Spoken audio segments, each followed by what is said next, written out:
Kumpirmadong solusyon at aksyon ang handog sa iyo ng Bagong Pilipinas Presidential Action Center. Sundin lang ang mga sumusunod para makakuha ng appointment.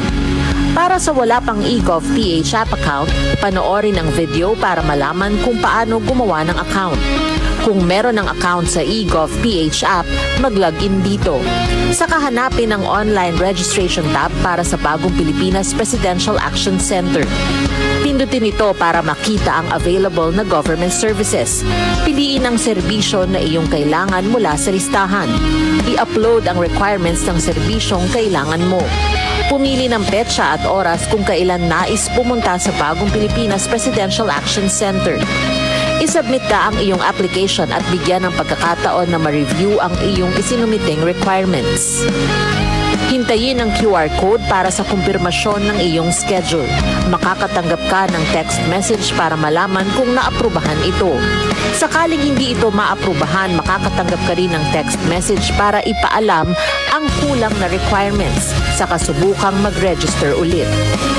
Kung nakatanggap na ng kumpirmasyon, maaari nang pumunta sa Bagong Pilipinas Presidential Action Center sa napiling schedule, dala ang QR code at ang mga isinumiting requirements. Huwag kalimutang dumating sa itinakdang araw at oras ng iyong appointment. Pinapaalala rin na siguruhing may kumpirmadong schedule bago pumunta sa Bagong Pilipinas Presidential Action Center para maiwasang magpabalik-balik. Simple at user-friendly ang pagpapa-appointment dito. Kaya wag nang mangamba dahil sa Bagong Pilipinas Presidential Action Center, tulong ay abot kamay na.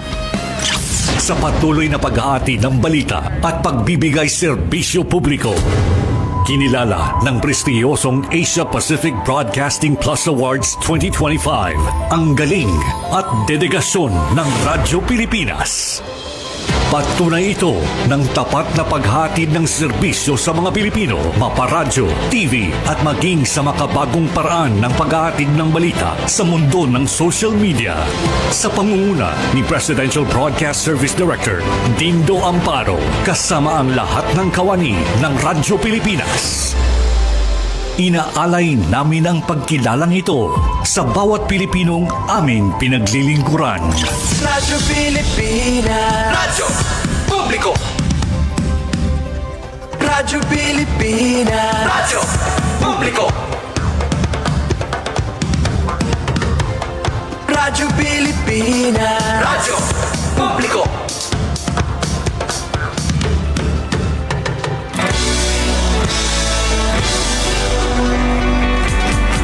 Mahalagang mga balita, napapanahong impormasyon. Kami ang inyong gabay pag may bagyo at sakuna. Serbisyo ng gobyerno kapag may nangangailangan. Mga proyekto ng Pangulo, damang-dama ang pagmamahal niya. Tulay ng mga hinaing, ang problema ng bayan ating lulutasin. Tulay sa himpapawid, tulay ng pagbabago. Radyo Pilipinas, ng bagong Pilipinas. Radyo Pilipinas, ng bagong Pilipino. Mga proyekto ng Pangulo, damang-dama ang pagmamahal niya. Radyo Pilipinas, Radyo Publiko, ang boses ng Pangulo.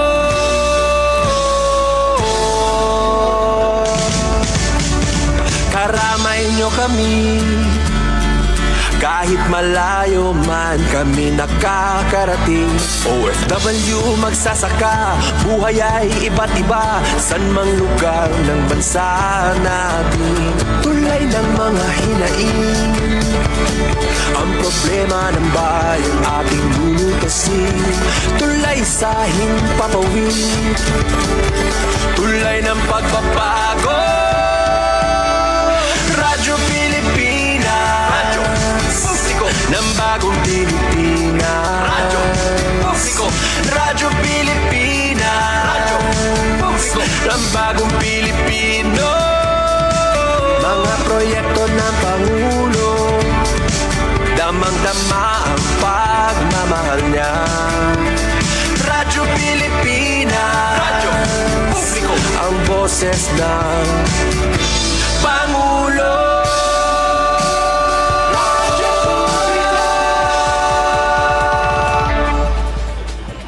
Radyo Pilipinas, Radyo Publiko, Radyo Pilipinas.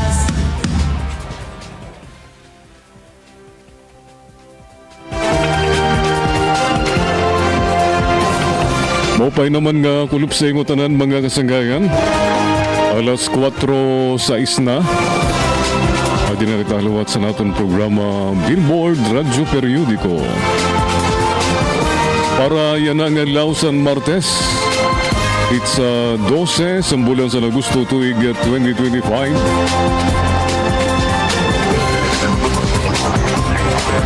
Kaupod ko sa kontrol si Monet Perito, Engineer Francis Marnie Balbas, Engineer Joven Cardinas. Yan, ini naman yung surugon sa gahanginan, Jean Navilon, makaupod yung tugdo bala 5.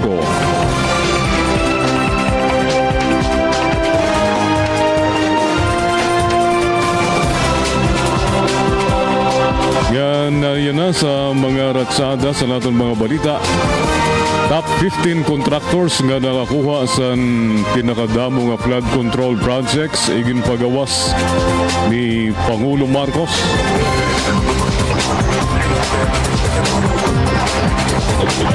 Iginlantad ni Pangulo Ferdinand R. Marcos Jr. kakulop nga law ang 15 nga mga kontraktor nga nakakuha sa 20% sa matutal sa 545 billion pesos nga pondo sa flood control projects.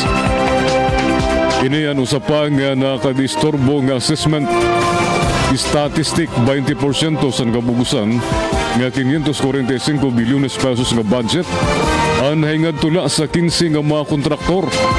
Sigun kan Pangulo Marcos sa usa nga press conference kadungan sa paglulunsad sa website Parties of Flood Control Projects. Sa siton nga 15 nga mga kontraktor 5 sa era ang may kontrata sa bugos nga Pilipinas. Keep going, nagpapasigi. Adao, adi na, adton mga lista. Siring pason Presidente. And this is what I was talking about. 5 sa sini nga 5 nga mga 15 nga mga contractors ang mga projects sa kadakan tanan nga mga rehiyon sa bugos nga Pilipinas. Ini mao ang Legacy Construction Corporation, Alpha and Omega General Contractor and Development Corporation, St. Timothy Construction Corporation, UM Builders, EGB Construction Corporation, Topnotch Catalyst Builders Incorporated, Centerways Construction and Development Incorporated. Ining Centerways Construction and Development Incorporated taga Sorsogon City ini nga diin naghatag 30 milyones nga campaign fund ni Chis Escudero sa itong 2022 election. O ano, panggit daw nataganda yun, nabaydan dayon sa ni donasyon. Sunwest Incorporated, Hightone Construction and Development Corporation, 888 Construction and Supply Incorporated, Royal Crown Monarch Construction and Supplies Corporation, Wawaw Builders, MG Samidan Construction, LRTK Builders Incorporated, Road Aids Trading and Development Services. Sigun kan Pangulo Marcos ang 5 nga mga kontraktor nga may proyekto sa tanan nga mga rehiyon sa nasod. Mauan Legacy Construction Corporation, Alpha and Omega General Contractor and Development Corporation, St. Timothy Construction Corporation, EGB Construction Corporation and Road Edge Trading and Development Services. San pakyanhan kung may kaugnayan ang mga kontraktor sa mga nakalingkod ng opisyal sa gobyerno, siring ni Pangulong Marcos nga gintutukid panira iniyana. We will still go through every single one, and we still have to see what really is credible and what needs to be acted upon, siring San Presidente. Sa naglabay nga State of the Nation address ni Pangulo Marcos, nagsaad ang Pangulo nga panlalanaton niya at mga nagpapaluyo san manumalya nga flood control projects mo nga nagyapon san matindi nga pagbaha nga na-eksperyensyahan sa Metro Manila nga iba pang lalawigan sinin naglabay nga mga bagyo nga nabagat.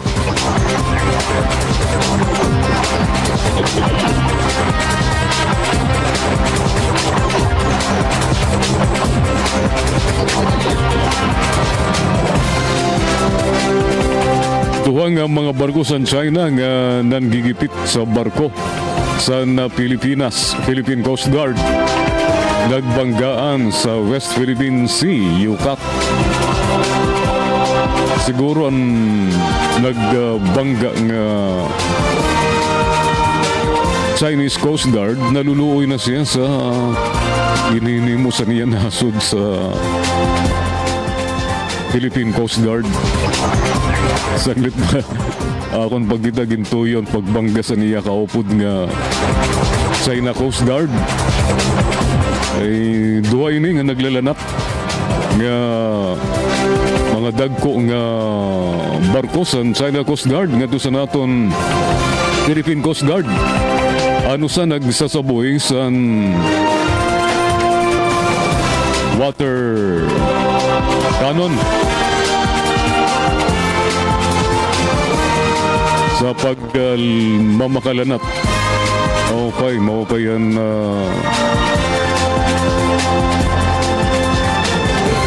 maupay yung mga tripulante nga sugad man kinakapitan sa barko sa Philippine Coast Guard kay malaksi. Maupay lumikay sa naglalanat sa iyang duha nga China Coast Guard ship nga nagbanggaay. Narubat ang unahan nga parte sa China Coast Guard san bumangga sa iyang kaupod mantang usapang barko nga China Coast Guard. Duwa nga barko sa China nga nagbubumba sa tubig nga naglalanat sa barko sa Philippine Coast Guard ang nagbanggaan sa West Philippine Sea kakulop nga law.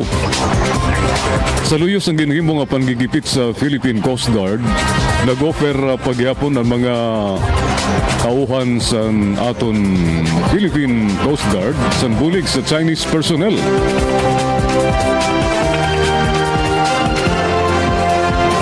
Sigun kan PCG spokesperson for West Philippine Sea, Commodore J. Tariela, ada sa West Philippine Sea ang barko sa Philippine Coast Guard nga MRRV 4406 PRP Suluan para magatag sa bulig sa mga isda nga mga Pilipino sa Baho di Masinloc San Lanton ngan bumbaw ini sa tubig sa China Coast Guard. May dalawat barko dito sa Navy sa China nga naglalanat sa barko sa Philippine Coast Guard. Durante sa operasyon ng Philippine vessels ngan mga parapangisda ang nakaengkwentro sa hazardous maneuvers ngan blocking actions di kang sa iba nga mga barko dito sa vicinity. Istorya ni Tariela.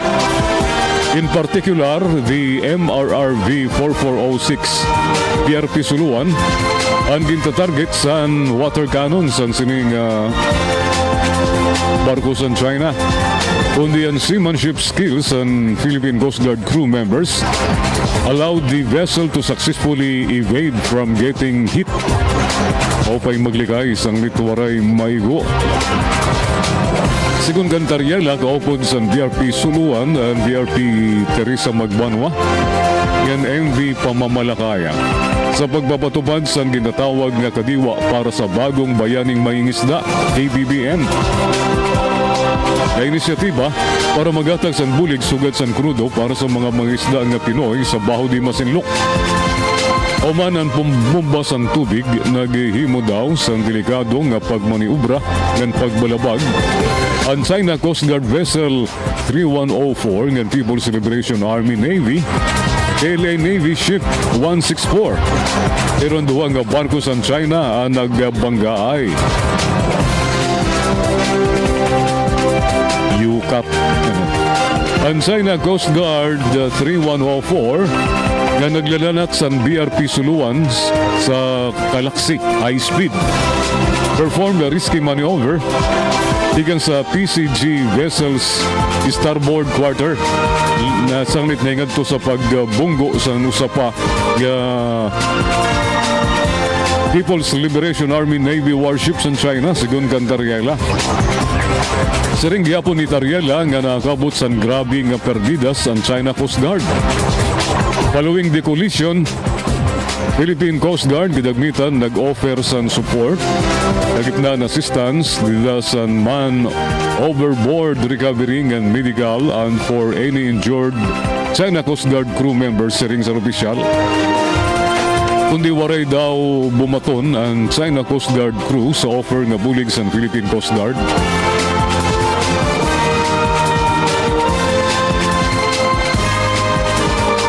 Sa 7 minutos ang naglabay sa alas 4. Mabalik kauman sa mga paibaro sa kontrol. News and current affairs. Top stories of the day. Business, sports, music, and entertainment. Dadalhin sa inyo ng mas pinaganda, mas pinalawak, mas pinalakas. Radyo Pilipinas. Radyo Pilipinas. Radyo Pilipinas Calbayo, DYOG 882 AM. Sa ASEAN, iisa ang laban pagdating sa kalusugan. Kaya't ang banta sa isa ay banta sa buong rehiyon. Ito ang diwa ng One Region, One Health. Alam niyo ba, noong kasagsagan ng pandemya, nagpadala ng tulong ang mga kapitbansa ng mga PPE, test kits at kaalaman. Dahil sa koordinadong aksyon ng rehiyon, mabilis at maayos itong naiparating sa mga nangangailangan. Nagkaroon ng online training, palitan ng datos at sabayang aksyon. Bawat bansa alam ang susunod na hakbang kahit magkakaiba ng hamon. Nagkaisa rin ang mga scientists at health workers mula sa iba't ibang bansa. Nagtulungan sila sa pagbabahagi ng research, pagbuo ng solusyon at pagtuturo para mas mapabilis ang tugon. At hindi lang kalusugan ng tao ang mahalaga. Minsan, ang sakit ay nagmumula sa hayop o kapaligiran. Lahat naramdaman natin yung impact ng COVID sa ating day-to-day living. And sabi nga nila is yung COVID may have come from bats na tumalon sa ibang species and then eventually sa humans. So nagkaroon tayo ng ganung klaseng awareness na ang biodiversity loss, pag nangalaga tayo ng kalikasan natin, it can actually support our efforts to prevent in the long term yung mga zoonotic diseases or mga pandemic. Kaya mahalaga ang kabuuang pagtingin sa kalusugan ng tao, hayop at kalikasan o ang tinatawag na One Health. Isa itong pagtutulungang paraan para sabay-sabay mapangalagaan ang lahat ng ito, lalo na laban sa mga bagong sakit, resistensya sa gamot at epekto ng climate change. Dahil sa ASEAN, mas mabilis ang tulong, mas handa tayo at mas ligtas ang bawat isa sa rehiyon. One Region, One Health. Nato na na sa 19 minutos naglabay sa alas 4 sa pagpadayon sa ratsada sa naton mga balita. Waray na mahigit no show si Vice Ganda kauman buljakon sa jet ski holiday. Waray na higit si Vice Ganda sa episode sa It's Showtime. Kakulok nga law Agosto 11 kauman siya makakabot sa wala tuo nga pagsuson tigang sa mga taga-suporta niya na Pangulo Rodrigo Duterte. Nagtikang ini sa iya jet ski holiday spiel kaya concert ni Regine Velasquez sa diri Palamaya. Inimuan ni Vice Ganda sa nispin ang viral Jet 2 Holiday meme na ginupod ang pasimple nga patusada sa diri waray madayon nga campaign promise ni Anay Pangulo Rodrigo Duterte nga mag-jet ski sa West Philippine Sea pati na ang pagkapreso sa ICC Detention Center sa The Hague, Netherlands. May patot sa daliwat si Vice sa DDS so diehard Duterte supporters. Kasunod sini ang Davao City sa Guniang Panglungsod nagpasaradayon sa ordinansa pagdeklarar ang Vice Gandang persona non grata sa Davao City.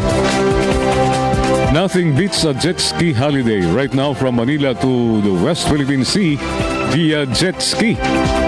Get unlimited water bombing from Chinese vessels and a free trip to The Hague by the ICC. Promo applies to DDS only. Pink allowance and BBMs are prohibited. Huwag niyo akong subukan mga nyo banat ni Vice. Umalmas niyan mga supporter ni Duterte. May pira nga nagsiring igindeklara nga persona non grata sa Davao si Vice. Samtang nga diba ang ginpapaboykot ang mga produkto nga gin-endorso niya. Tigdaliwat na ibanan sa followers si Vice Ganda sa Facebook. Sa itong Agosto 7, 2025, igin pasalamat pa ni Vice Ganda nga naingad to sa 20 milyones ang mga followers niya sa Facebook. Kundi sa silipon namon ini, naging 19 milyones na la. Vice Ganda, absent sa showtime, kakulop kahuman nga susnan sa jet ski holiday. Oray nahikiti si Vice Ganda sa episode sa It's Showtime. Kakulop nga law, Agosto 11, kauman siya magabot sa wala tuo nga pagsuson tikan sa mga taga-suporta ni Anay Pangulo Duterte.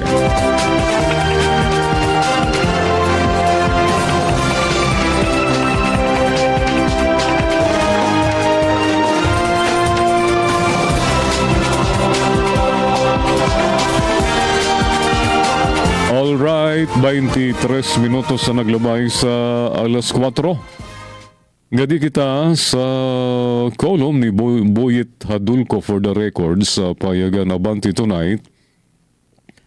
Kapit tuko sa pwesto August 11, 2025 issue.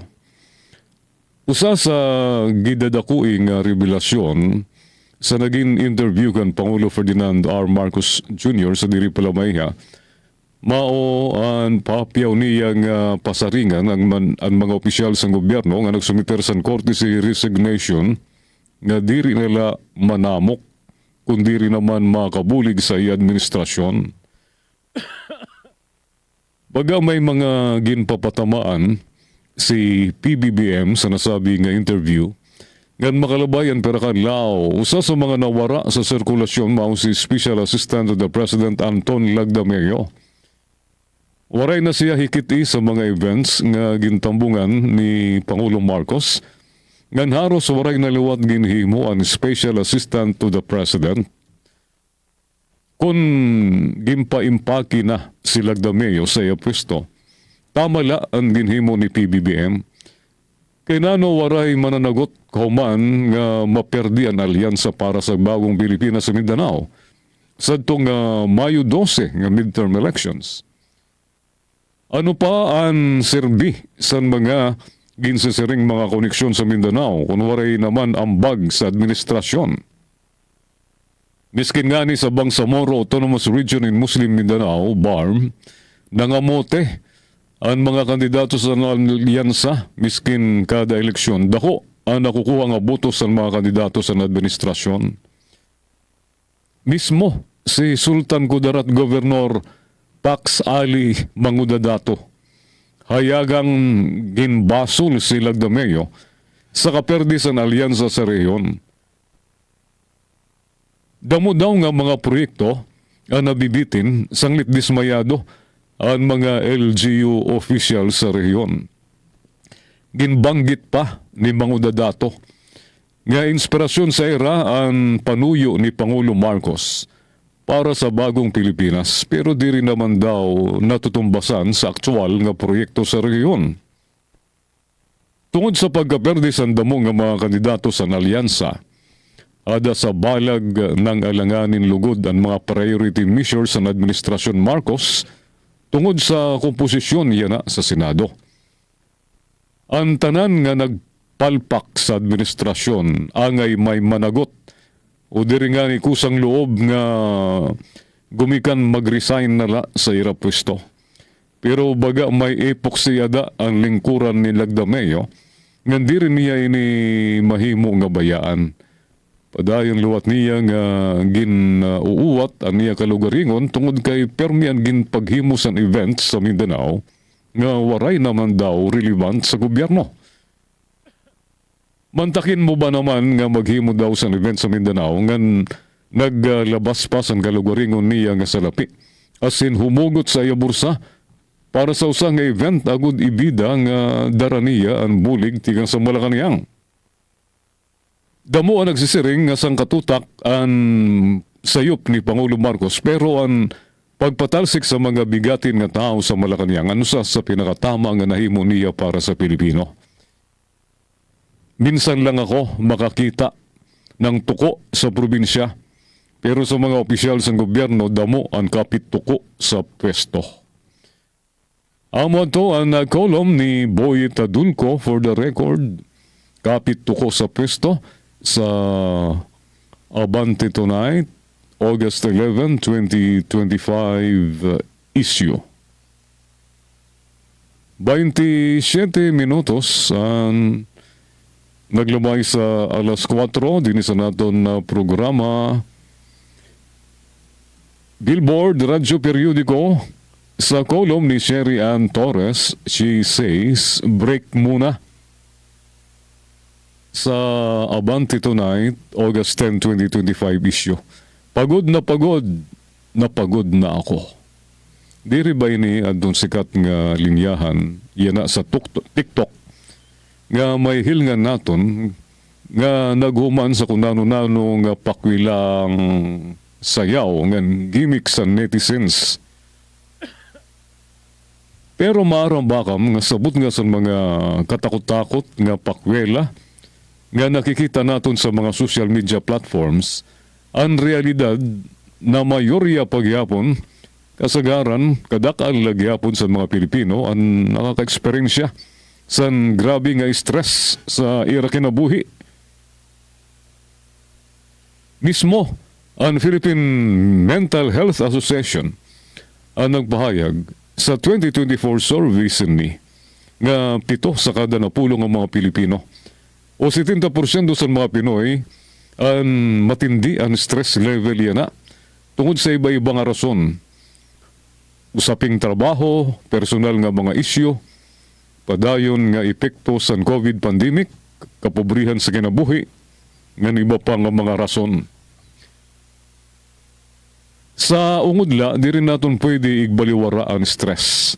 Ngan labi, sayop nga iyakan nga maluya kasi ang tao nga nakaka-experience sini. May mga nagpapakamatay tungkol sa sobrang stress. Ang sering sa nira hiripid, maluya, mahina kasi.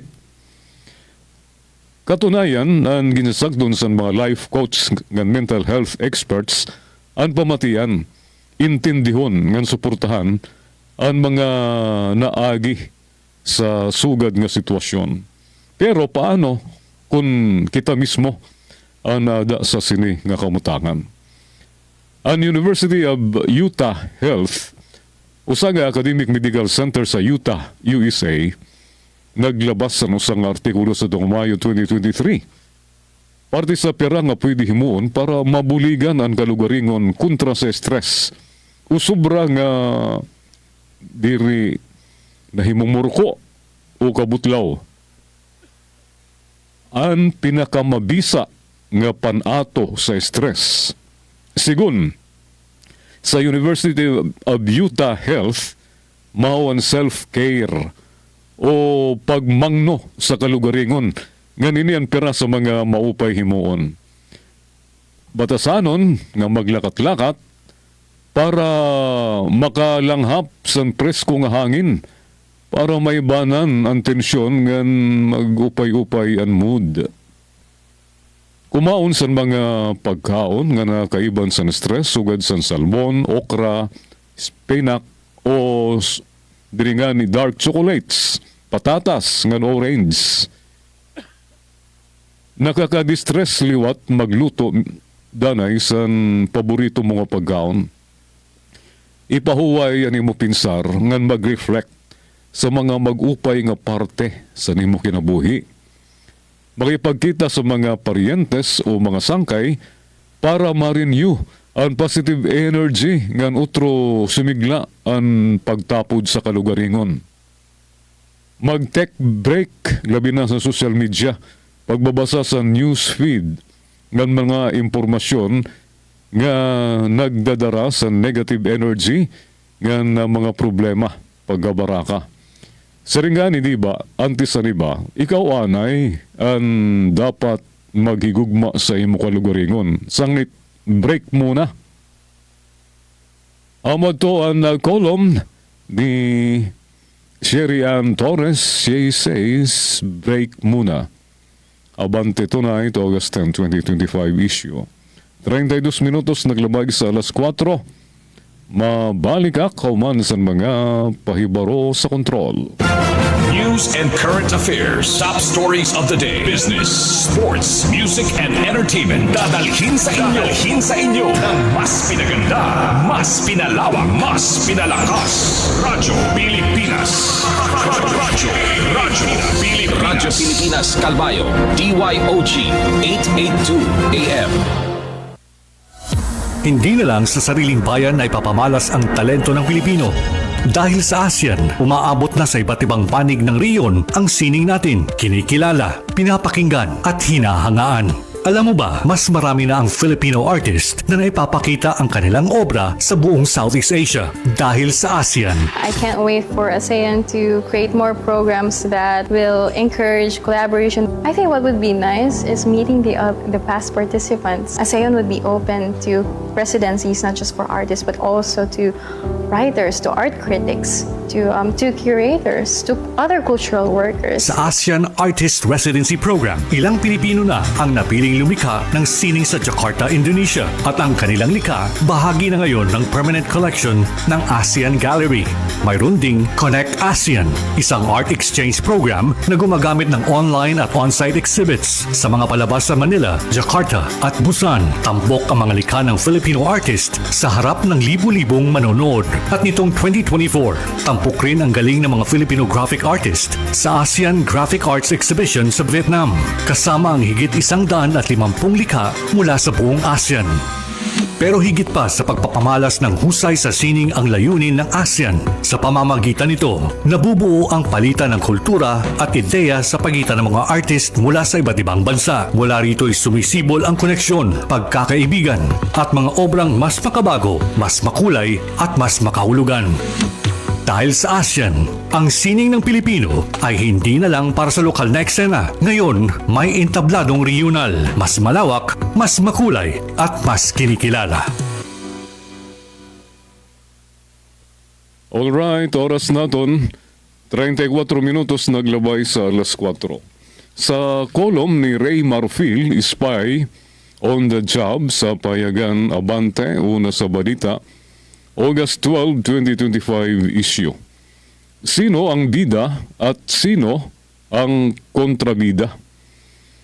Miskin iginbutang na sa Senado sa baul ang articles of impeachment laban kan VP Sara Duterte, diri pagyapon matatawag nga tapos na o the end na ang malateleserye nga tagpo tungod kay ginhulat pa ang magiging desisyon sa Korte Suprema sa motion for reconsideration sa Kamara de Representantes.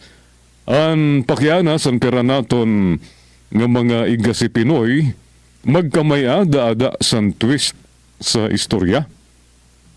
Sinin naglabay nga semana, damo nga mga uwat ang tumutok sa sesyon sa Senado, kundiin ginbutusan unano ang himuon sa impeachment case laban kan BP Sara, kauman ideklara sa Korte Suprema nga labag sa konstitusyon tungod kay damo daw nga patakaran ang gintalapas sa Kamara sa pagluto sa kaso. Tungod igintuturing ni Senador Rodante Marcolita nga hilaw ang pagkakaluto sa impeachment case, siya ang humirit sa mga senador nga ibasura na ang kaso. Waray magiha ginamindaran nga diri basura, kundi i-archive nala nga ginaprubahan naman sa 19 nga senador. Upat ang tumipa nga usa nag-abstain. Sa nasabi nga diskusyon sa Senado, damo nga mga Pinoy ang bilib sa 5 nga nagkontra nga i-archive ang impeachment tungod sa diri pangani naman human ang desisyon sa Korte Suprema tungod may motion for reconsideration pa nga igin-file ang tropa ni Speaker Martin Romualdez. Labot siton, aaroon pa otro sa Korte Suprema ang baton sa kampo ni VP Sara, parte sa musyon sa Kamara. Sanglit pwede abuton pa sa usa o 2 ka semana antes otro magpagawas ang desisyon ang Korte Suprema. Salit mababalhin naman sa Korte Suprema ika nga ang location sa atensyon sa mga Pilipino. Aabangan kung paninindugan sa mga justices ang hayunanira nga desisyon nga unconstitutional ang articles of impeachment o magkamayada ba sang twist sa impeachment serye. Nga naaminon sa mga maestrado nga tao la sira nga nagsasayop nga babaliktaron ang desisyon.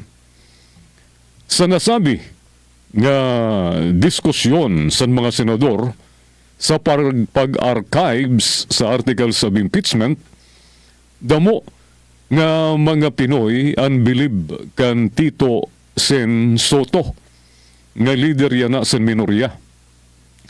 Tungod, iginpakita niya nga miskin diri siya abogado, maaram siya sa niya giniyakan ngin papanindugan. Nga pasagdi na anay unta saya na sini nga sitwasyon ang impeachment case samtang waray pa pinal nga desisyon ang Korte Suprema sa musyon sa Kamara. Sa ungudla, makurigod lauman nga babaliktaron sa mga justices ang desisyon nira, labi na kung unanimous ang botos. Pero sa ungod liwat la, may kasabihan nga waray imposible ngan permi may first. Miskin may mga nagisireng liwat naman nga may mga daan na nga desisyon ang Korte Suprema nga iragin baliktad. Kundi kunan pira nga mga igasi Pinoy naton ang masusunod sugad sa mga nag-aram sa abogasiya ngan may hilig may barosan balaod karuyag nira magpatawag unta sa oral argument ang Korte Suprema para maging at harapan ang eksplikasyon ng liwanan sa diskusyon sa mga natuod nga legal o diri legal ang articles of impeachment. Pero samtang nagpapaso ang diskusyon sa impeachment ni VP Sara, mukhang damay sa pagbagsak san pagtapod san mga Pilipino ang Senado. Bagsak na yan na ang sa survey ang Senado. Nagataas naman ang damo nga mga Pilipino ang bilib sa ginhimong san Kamara. Pero puros na sira thumbs down sa Senate. Basar sa resulta, san gibabaguhi nga survey san Okta sa nga Hulyo. Kung nahiubos sumadsad ang Senado, pumugi naman ang Kamara nga nagataas ang approval ng trust rating. Dirila lakit maaram kung mauba liwat ang maiging resulta sa iba nga survey firm. Kundi, basar liwat sa mga survey, parte sa impeachment, mas damo nga mga Pinoy ang karuyag madayon ang impeachment trial, ngan mas damo nga mga Pinoy ang karuyag nga mag-esplikar si BP Sara, parte sa mga igin-aakusar sa iya sugad san paggamit sa confidential funds. Damo liwat adton mga marites ang karuyag may baruan kung sino bagod si Mary Grace Piatos nganan mga katropa niya. Hirit san aton mga igasi Pilipino. Sa mga teleserye nga may hilngan sa telebisyon, kilala dayon nira kung sino ang bida nga kinakawawa. Ngan sino ang kontrabida nga nagraraog-daog sa bida. May daliwat mga naugop sa bida nga tanga-tangahan ang peg ngan mga kontrabida nga nagbabangon puri sa huli at lalabas na bida. Pero sa impeachment serye, hirit matudlok san mga igasinaton Pinoy kung sino bagod ang bida ngan mga kontrabida. Ang tropa ba ni Speaker Romualdez nga karuyag daw bantayan ang pondo ng bayan laban sa mga abusadong opisyal? Si VP Sara ba nga ginraog-daog sa confidential funds?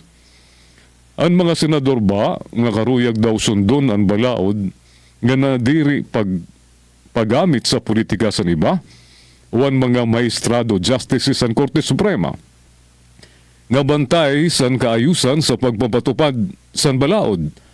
Abangan naton ang susunod nga kabanata. Tandaan, bata niyo ako at ako ang spy niyo.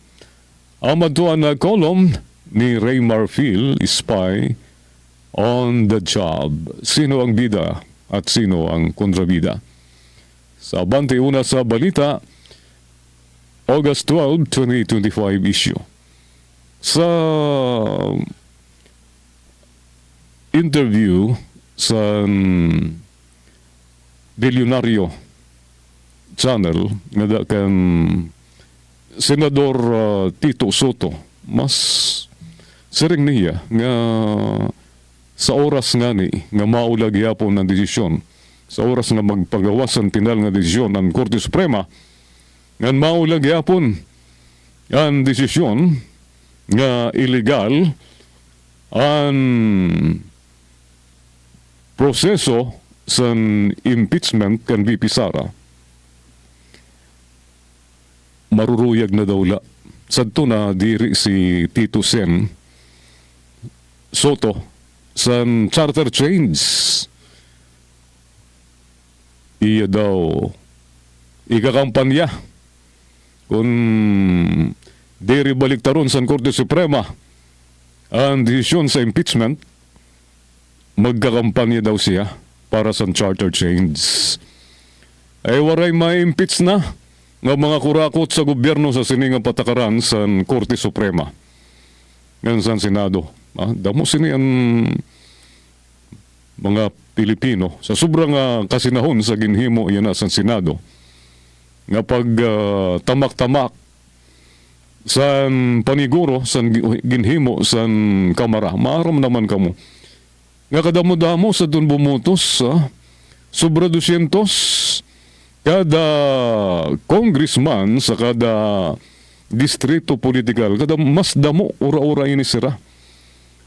Haros umabot na sa 300 sa adton mga karayag panganisad to nga Pebrero 5 nga lumanat pagpermasan sini nga impeachment. Kadamo-damo sini nga mga congressman nga nag-impeach kan BP Sara. Ikumpara sa mga senador, 19 vilay ni sira nga mga nadiri sa impeachment. Mga himo san paagi para mawadaan sa pagtapod ng mga Pilipino sa Senado. Pipiralay ni sira ikumpara sa mga congressman nga nag-impeach. Pipiralalan anton mga justices sa Korte Suprema. Ikumpara sa mga aton mga representante sa Kamara nga mawan kinatawan, mawan na representar sa kada political districts sa kada mga probinsya tanan sa Pilipinas. Sino ba ang angay tuoron, di ba? Adton Kamara nga ginhatagan san katungod sa naton konstitusyon has the sole power nga mag-impeach. Gan siring sa naton konstitusyon, ang Senado naman kinahanglan nga tikangan dayon ang paglilitis gintagan san mando san aton batakan balaod ang Senado to hear and to decide. Forthwith, agad-agad nga himuon dayon ng paglilitis. Pero wala itong himuha ni Chis Escudero nga niya mga kasabwat dida sa Senado. Kaya ginhulat nira ang maaram na good sira. Ha? Nagsasabot-sabot na ini. Inday Sara, mga grupo ni Chis, maaram na sila nga nahampang na ang Korte Suprema. Ha? Nga magawas may danga ni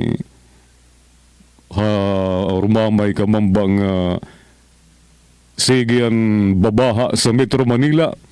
Tigda nagpatawag san ginapura san Supreme Court naghimo sira san haing kabang babaha makuri makanabigar sa Metro Manila so sobrang grabe san babaha tapos nagpatawag sa special session ang aton mga maestrado ang mga justices ginapura ginmamaka-timing antes san sona ni PBBM nga igdeklarar nga konstitusyonal di ba na antes siton nga magpagawas ng desisyon maaram na pasarang na sa social media nga mao ini adton magiging desisyon sa Korte Suprema kay batid na kung sino adton nagmastermind sini ngan kung sino anan bayad sa adton aaling gawas kan BP Sara sa sini nga kamutangan. Sang nitungod sini nga ginhimo sa Senado, damulugod adton nadiri sa una san Chacha an yan na naruruyag na nga siring pa ni Senador Tito Soto diri nga ni baliktaron sa Korte Suprema anira desisyon sa impeachment mapipiritan siya pag kampanya para idayon ang charter change. Magkamayada na litasan Constituent Assembly. Ha? Bunggagun na laan Senado. Ngan ini nga mga Korte Suprema majority nga nagbutos sa daan konstitusyonal sigurado may dain mga congressman nga mag-file sa impeachment sa sini nga mga justices sa Supreme Court. Damo nga mga rallyista nga damo adton mga nagsususon sadto sa charter change aniya na tungod sa ginhimo sa Senado pagbasura sa impeachment nagkakaruyag lugod yan na sa charter change. Kay ginabusaran na naton konstitusyon. Ginpapakurian na yan na.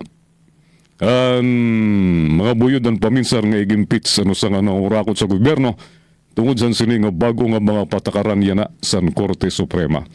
Sanglit baguhon ang aton konstitusyon igamindar ang ginabusaran yan na nga Batakan Balaod. 50 minutos naglabay sa alas 4, mabalik ka kauman sa mga paybaro sa kontrol.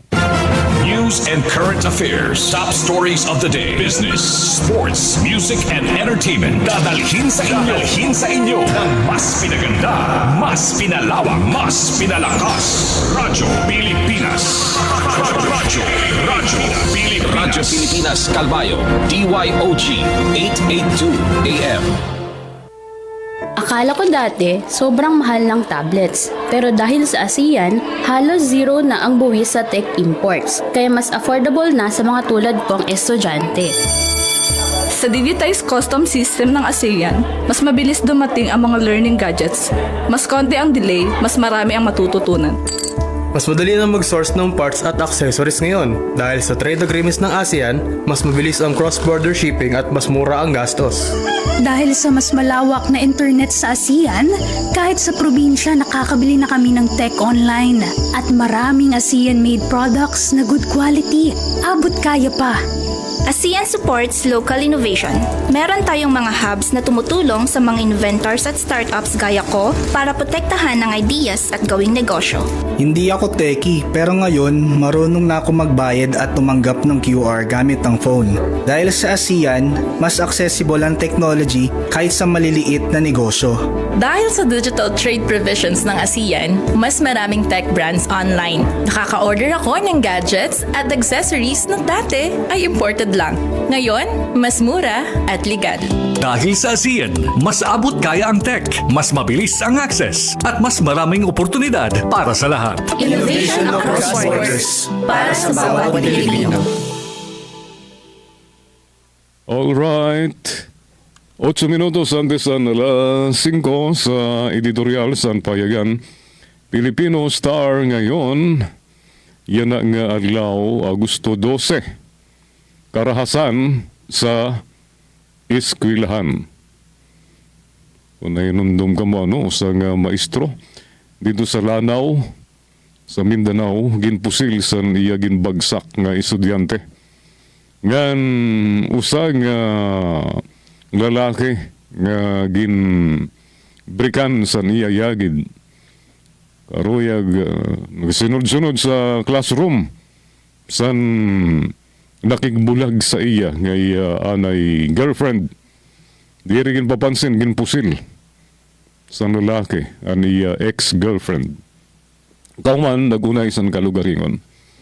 Sanglit mawin ini na ang editorial san Filipino Star ngayon, karahasan sa eskwelahan.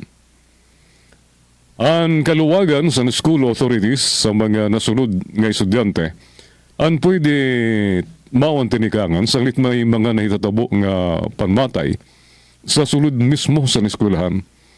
Sadto nga naglabay nga school year, may nga ni bata, grade schooler, nagdarasan matarom nga punyal sa ira classroom.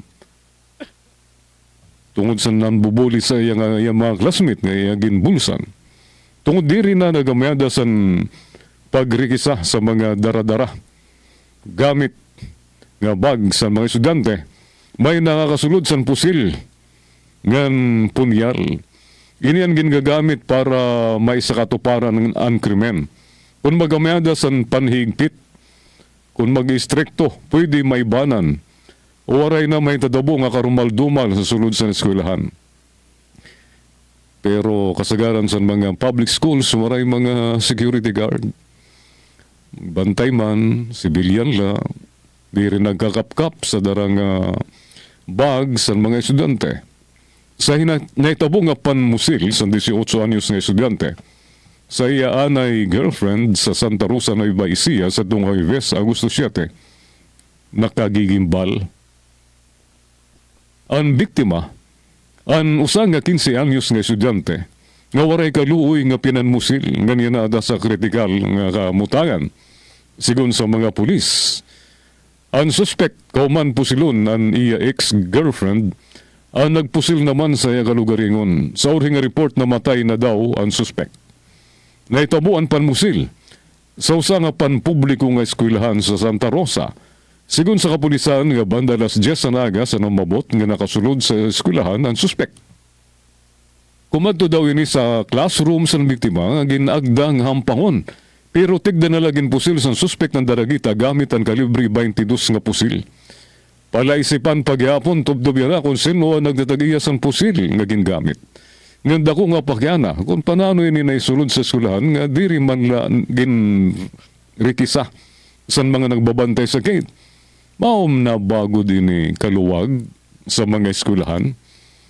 Sa naglabay nga Abril, usa nga lalaki nga grade 8 student ang pinanbuno ang iya classmate nga babae sa Monwook National High School sa Paranaque.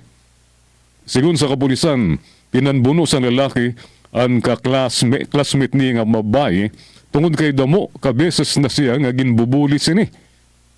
Pagsunod daw sa eskwelahan sa lalaki, nagdara ini san kitchen knife nga gintago sa iya bag.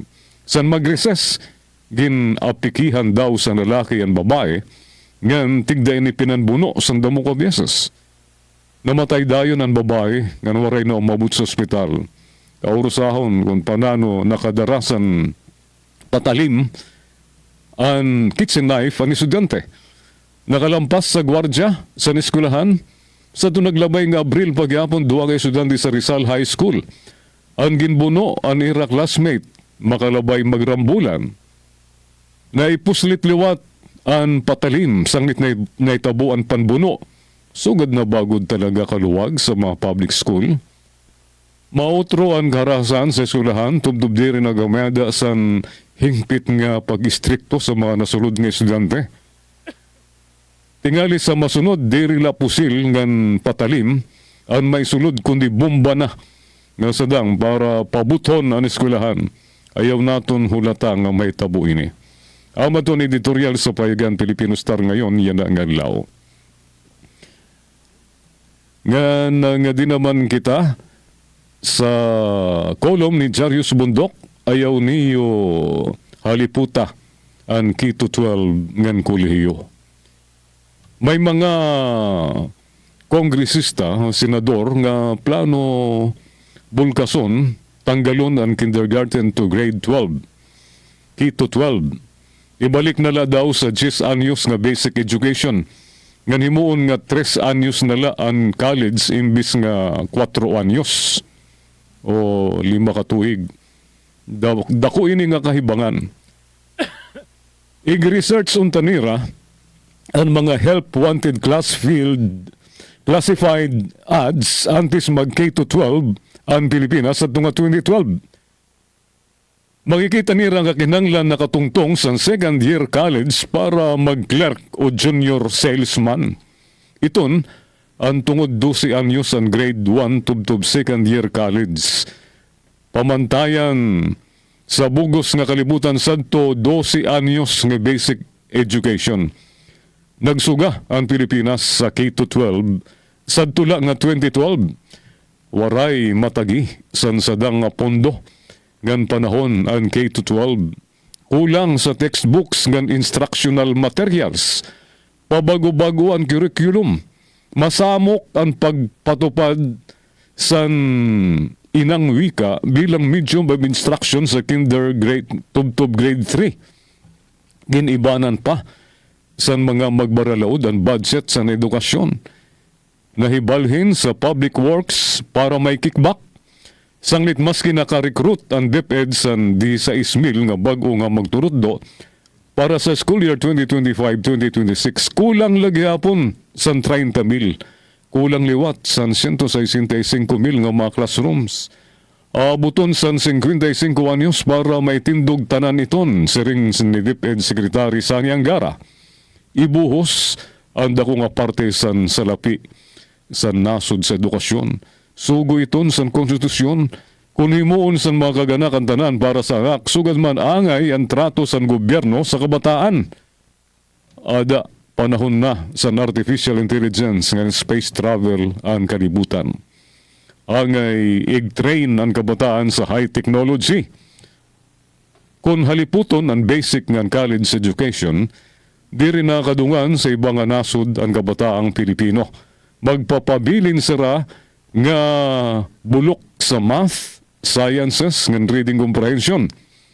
Magiging mga surugoon la ngan yaya alasira sandayuhan, magiging caregiver la ngan mga kasambahay sa mga foreigners. Habang buhay overseas contract workers. Amatuan kolom ni Jarius Bundok, Pilipino sa Filipino Star ngayon. Adiyan natin news update. Mula sa pinakamalawak na newsroom sa buong Pilipinas, ito ang Radyo Pilipinas News Update. Mas nagkakasakit bagod kita tanan kung naka-aircon. Damuan natuod nga ang air conditioning ang pwede magdurot sa sakit. Sigun sa perang eksperto, may punto ini. Kung di rin maayos ang maintenance ng AC ngan robot ini, pwede ni pamugaran sa mikrobyo ngan magawas ang allergens, chemical ngan airborne pathogens nga normal sini nga nasasara. Pwede ni magdurot sa infeksyon, sugad sa sipon, tub-tub pneumonia. May ginatawag nga sick building syndrome o literal nga gusaling may sakit kundiin nagkakamada sa simptomas sugad sa sakit sa ulo, sipon, ubo, pangangati ng balat, pagkahilo, ngan pagkabutlaw kauman mag-iya sa lugar nga may aircon. Usa nga pag-isudyar sa India, sa nga 2023 ang nakikita nga mas pirme magamada sa sintomas ngan mas hamubo ang lung function sa mga tao nga nagtatrabaho sa opisina nga naka-aircon kumpara sa mga ada sa lugar nga may natural nga hangin la. Mga mikrobyo ngan kemikal sa AC, bakterya, Legionella pneumoniae nga nagdudurot sa Legionnaires disease, bagaan pneumonia, pwede mabugos sa mga matubig nga sulok-sulukan sa nusa nga aircon. Ordinaryo ini nakukuha sa mga hotel, ospital o opisina kung nalanghap ang kontaminado nga droplets. Fungi, mga amag sugad sa aspergillus ngan penicillium nga nadiskubriyan nga nabubugos sa hospital ventilation systems. Delikado ini sa mga pasyente nga maluyan resistensya ngan pwede magdurot sa pneumonia o impeksyon sa iba-ibang parte sa lawas. Viruses na idokumento ang kaso sa China kundiin nagsarang ang norovirus sa mga bata pinaagi sa aircon sa eskwelahan. Labot sa mikrobyo, pwede luwat maglabas ang aircon san kimikal sugad san bensin gan formaldehyde tikang sa cleaning agents o refrigerants kun may rubat.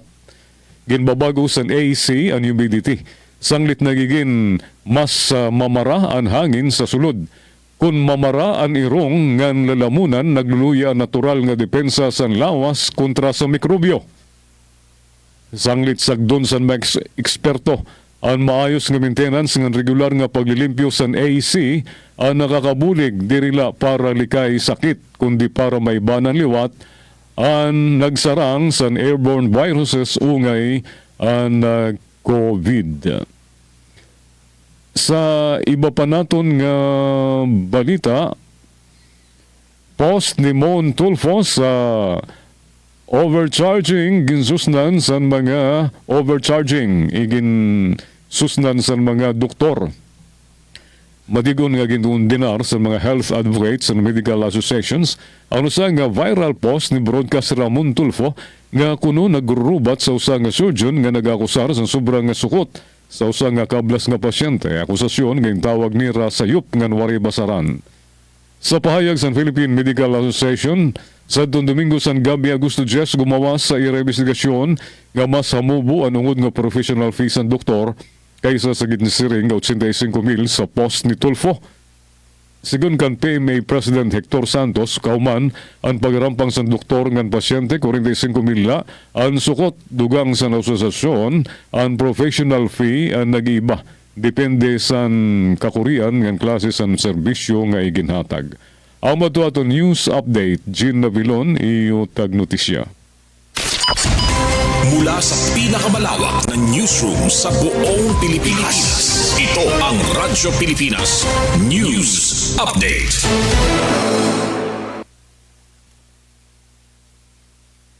dengue na mula sa kagat ng lamok ay ating maiiwasan kung 4S ay ating isasagawa